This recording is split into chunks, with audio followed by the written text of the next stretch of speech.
देवताओं को तो सभी पूजते हैं और चौथे का कोई एकादा ही यानी इस ब्रह्म को बहुत ही कम जानते हैं। और चौथे को भी छोड़ पांचवा यानी स्वयं परमात्मा है, उनको छोड़कर जो हम पर आते हैं कहते हैं उनका फिर जन्म मरण नष्ट हो जाता। जिनको पांचवें का ज्ञान हो जाता वो हमारे पास आ जाते हैं। तो पुण्यात्माओं, उस परमेश्वर ने स्वयं आकर हमें ये ज्ञान दिया है कि एक और स्थान है जहां कोई दिक्कत नहीं, कभी मृत्यु नहीं होती। जैसे श्रीमद् भगवत गीता पवित्र हिंदू धर्म के श्रद्धालुओं के लिए एक अनमोल ग्रंथ है और बहुत ही आदरणीय ग्रंथ रहा है। हमारे धर्मगुरु इसी को नहीं समझ सके ये संकेत क्या कर रहे हैं। ये कहते रहे श्री कृष्ण जी ने गीता जी का ज्ञान दिया। यदि हम ये मानकर चलें कि श्री कृष्ण जी ने गीता जी का ज्ञान दिया, वैसे तो श्री कृष्ण जी के शरीर में प्रवेश करके इस काल भगवान ने ब्रह्म ने ये ज्ञान बताया। जैसे कोई भूत प्रेत प्रवेश करके दूसरे की बॉडी में अपना ज्ञान दे देता है। जैसे ब्रह्मा कुमारी पंथ है, ये माउंट आबू पे ये एक भूत का चलाया हुआ है।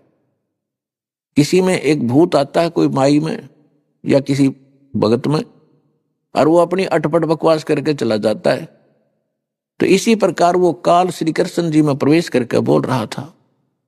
यदि हम श्री कृष्ण ही मानकर चलें और ये कहा करते श्री कृष्ण जी सर्वेश्वर हैं, अमर हैं, विष्णु जी अवतार थे और ये सबके मालिक हैं, सब ब्रह्मांडों के रचनहार हैं, इनकी जन्म मृत्यु नहीं होती।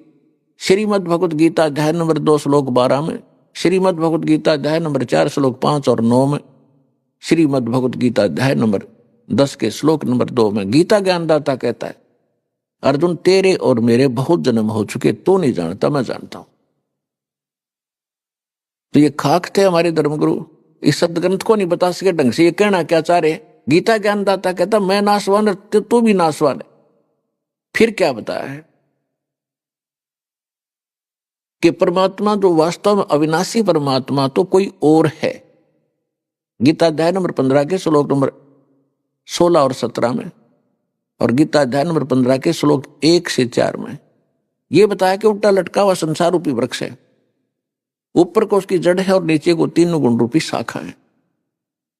और जो संत इस उल्टे लटके हुए संसार रूपी वृक्ष के सभी पार्ट बता देगा, सभी भाग बता देगा, सवेदवित, वो तत्वदर्शी संत है। गीता अध्याय नंबर 4 के श्लोक 32 और 34 का निष्कर्ष है कि गीता ज्ञानदाता कहता है कि मैंने जो अभी तक धार्मिक यज्ञों की जानकारी दी है ये कंप्लीट नहीं है। वो कंप्लीट जानकारी तो स्वयं परमात्मा अपने मुख कमल से बोलता है, उसको तत्व ज्ञान कहते हैं। वो सहस्री दाता यहाँ के अपने मुख कमल से बोलता है, उसको तत्व ज्ञान कहते हैं। और उस तत्व ज्ञान को तू तत्वदर्शी संतों के पास जाकर समझ, उनको दंडवत प्रणाम करके और कपट छोड़कर प्रश्न करने से वो तत्वदर्शी संत तुझे उस परमात्म तत्व का, वो तत्व ज्ञान का उपदेश करेंगे। तो इसे सिद्ध है कि गीता ज्ञानदाता भी नहीं जानता उस तत्व ज्ञान को। और फिर 15वें अध्याय के प्रथम मंत्र में यह भी क्लियर कर दिया है कि वो तत्वदर्शी संत होगा कौन, क्या पहचान है उसकी, कि उल्टे लटके हुए संसार रूपी वृक्ष को, उसके सभी विभागों को जो बता देगा वो तत्वदर्शी संत है। तो परमेश्वर स्वयं ये लीला करते हैं, चारों युग में मेरे संत पुकारे, कोक कहा हम हेल रे, हीरे माणिक मोती बरसे, ये जग सुगता ढेल रे। परमात्मा बताते हैं कि हम चारों युगों में आते हैं और अपने प्यारी आत्माओं से मिलते हैं, उनको तत्व ज्ञान से परिचित कराते हैं, वो भी गुण गाते हैं सच्चाई का, यथार्थ भक्ति मार्ग का। और मैं स्वयं भी एक संत की भूमिका करके यही ज्ञान बताता हूं। तो परमेश्वर ने 600 वर्ष पहले बताया था, अक्षर पुरुष एक पेड़ है और सरपुरुष वाकी डार, ज्योति निरंजन ब्रह्म उसकी डार, और तीनों देवा शाखा है, वाई पात रूप संसार। तो परमेश्वर ने 600 वर्ष पहले बता दिया था। वो तत्वदर्शी संत की भूमिका भी स्वयं ही करते हैं।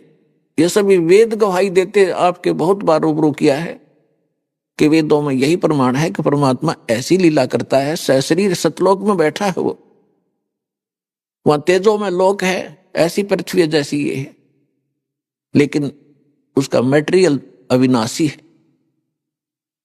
और वहां परमात्मा भी अविनाशी है। वहां रहने वाले सभी यहीं की तरह सृष्टि है, बाग बगीचे हैं, सभी वहां पर नर और नारी करके सभी भक्त हैं, परमात्मा की भक्ति करते हैं, आराम से रहते हैं, कोई राग द्वेष नहीं है। और परमात्मा वहां से चलकर सहशरीर आते हैं, अच्छी आत्माओं को मिलते हैं, उनको तत्व ज्ञान से परिचित कराते हैं, जिस कारण से वो एक प्रसिद्ध कवि भी कहलाते हैं। और वो परमात्मा एक अद्वितीय ज्ञान का आविष्कार करते हैं, यानी वो नया ज्ञान बताते हैं जो पहले कभी किसी ने सुना नहीं होता। तो उस समय परमेश्वर ने आकर बताया था कि अक्षर पुरुष एक पेड़ है और सरपुरुष वा की डार और तीनों देवा शाखा हैं, ये पात रूप संसार। अब गीता अध्याय नंबर 15 के श्लोक नंबर 16 और 17 में 3 पुरुषों की फिर से जानकारी दी है, सरपुरुष और अक्षर पुरुष। इस संसार में 2 पुरुष सुने जाते हैं। सरपुरुष ये 21 ब्रह्मांड का स्वामी ज्योति निरंजन काल, ये ब्रह्म है जिसका ओम नाम है। और अक्षर पुरुष ये 7 संग ब्रह्मांड का स्वामी है। और ये दोनों और इनके अंतर्गत जितने प्राणी आते हैं ये सभी नाशवान हैं। जीवात्मा तो किसी की भी ना मरती, गधे कुत्ते की भी नहीं मरती, वो तो विषय ही अलग है। फिर 15वें अध्याय के 17वें श्लोक में तुरंत कहा कि उत्तम पुरुष तु अन्य परमात्मा इति उदारत है। यह लोक धर्म अविश्य विवर्ती अवैश्वर है। जो इन दोनों से कोई अन्य है वो उत्तम पुरुष, पुरुषोत्तम, श्रेष्ठ भगवान, जिसे परमात्मा कहा जाता है। परमात्मा का अर्थ होता है श्रेष्ठ आत्मा, जो केवल सुख दे, दुख नहीं दे सकता। और यहां सुख नाम की चीज नहीं, केवल दुख ही दुख दे रखा है। ये परमात्मा नहीं है जहां आप रह रहे हो, ये लोक परमात्मा का नहीं, ये तो काल भगवान का लोक है। फिर बताया है कि वो तीनों लोकों में प्रवेश करके सबका धारण पोषण करता है। जैसे उल्टे लटके हुए संसार रूपी वृक्ष की जड़ें होती हैं, जड़ों से ही पूरे वृक्ष को आहार मिलता है, उसका पोषण होता है। इसी प्रकार वो जड़ रूपी मूल जो परमात्मा है, जो सबका धारक पोषक है, वो परम अक्षर ब्रह्म है, वो परम अक्षर पुरुष है, वो असंख्य ब्रह्मांड का स्वामी है। वो स्वयं परमेश्वर कबीर देव जी हैं, कबीर साहब हैं, जो काशी में धानक रूप में आए थे, दुल्हा रूप में आए। जैसे संसार रूपी वृक्ष को जड़ों से ही उसका पोषण होता है, इसी प्रकार गीता अध्याय नंबर 15 के श्लोक नंबर 17 में कहा कि यह लोक धर्म अविश्य विवर्ती, जो तीनों लोकों में प्रवेश करके सबका धारण पोषण करता है, स अवैश्वर है, वो वास्तव में अविनाशी परमात्मा है। अपने आत्माओं यहां भ्रम पैदा कर देते हैं कुछ मूर्ख कि गीता अध्याय नंबर 15 के श्लोक नंबर 18 में गीता के ज्ञानदाता कहता है कि मैं पुरुषोत्तम हूं और सब इन मेरे अंतर्गत जितने प्राणी हैं उनसे उत्तम हूं। ये यहां क्या कहना चाहता है कि मेरे 21 ब्रह्मांड के अंदर जितने मेरे अंतर्गत प्राणी हैं उनसे मैं श्रेष्ठ हूं, उन तो तगड़ा हूं, ताकतवर हूं, जो चाहे सो कर दूं इनके लिए। इसलिए मैं लोक वेद के आधार से, लोक वेद माने दंत कथा कही सुनी, इन बातों से मैं पुरुषोत्तम प्रसिद्ध हो रहा हूं। नहीं, पुरुषोत्तम तो प्रसिद्ध कर दिया 15वें अध्याय के 17वें श्लोक में, तो कोई और है। अब लोकवेद क्या होता? सुनी सुनाई कथाएं। जैसे हमने सुन रखा था कि ब्रह्मा विष्णु महेश अविनाशी हैं, इनके कोई माता पिता नहीं है, यह था लोकवेद, दंत कथा, बकवाद, झूठी कहानी। और अब पता चला इतिहास से, इनकी जीवनी से, कि नासवान है, इनकी जन्म मृत्यु होती है, इनकी माता दुर्गा और पिता ये ज्योत स्वरूपी निरंजन काल है। हमारे सदग्रंथ भी बताते हैं, और परमात्मा ने जो सुख संवेद दिया उसमें तो कंप्लीट स्पिरिचुअल नॉलेज है, उसके अंदर सारा ये विवरण मिला। तो वो लोकवेद के आधार से हम मान रहे थे ब्रह्मा विष्णु महेश से ऊपर कोई शक्ति नहीं, ये तो शक्ति के सबसे निम्न स्तर के देव हैं। इसके बाद तो शक्तियां शुरू होती है। तो पुण्यात्माओं, परमात्मा ने दया करी, सतगुरु आए दया करी, ऐसे दीन दयाले बंदी छोड़ वृतास कहा, जठरगनी प्रतिपाल। गरीबदास साहब जी कहते हैं सतगुरु आए दया करी, उस परम पिता ने आपका ऊपर मेहर करी, दया करी। ऐसे दीन दयाल उन्होंने आकर ये ज्ञान दिया कि एक और स्थान है। गीता अध्याय नंबर 15 के श्लोक नंबर 4 में कहा है, और गीता अध्याय नंबर 18 के श्लोक नंबर 62 में भी कहा है कि अर्जुन तू सर्वभाव से, गीता ज्ञानदाता कह रहा है, तू सर्वभाव से उस परमेश्वर की शरण में जा। उसकी कृपा से ही तू परम शांति को और सनातन परम धाम शाश्वत स्थान को, उस परमेश्वर की कृपा से ही तो उस शाश्वत स्थान को, सतलोक को, शाश्वत माने अविनाशी और स्थान माने धाम कहो, लोक कहो, स्थान कहो, उस अविनाशी लोक को प्राप्त होगा। गीता अध्याय नंबर 15 के श्लोक नंबर 4 में कहा है कि उसके पश्चात तत्वदर्शी संत के प्राप्त होने पर उस तत्व ज्ञान से अज्ञान को काट कर उसके पश्चात परमेश्वर के उस परम पद की खोज करनी चाहिए, जहां जाने के बाद साधक फिर लौटकर कभी संसार में नहीं आते। गीता अध्याय नंबर 18 के श्लोक नंबर 66 में गीता ज्ञानदाता कहता है कि अर्जुन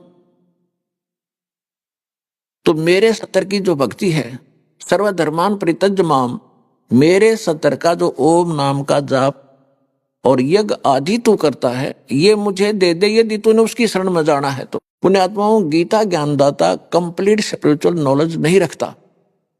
उसने तो बता दिया है कि तत्वदर्शी संत बताएंगे, उनसे पूछो। तो तत्वदर्शी संत स्वयं परमात्मा ही आते हैं और दूसरा कंप्लीट स्पिरिचुअल नॉलेज नहीं दे सकता। उस परमेश्वर ने इस दास को अब भेजा है अपना कंप्लीट स्पिरिचुअल नॉलेज दे करके। तो ये दास वो तत्वदर्शी संत है आज विश्व में, और कोई नहीं है और ना ही आगे होगा।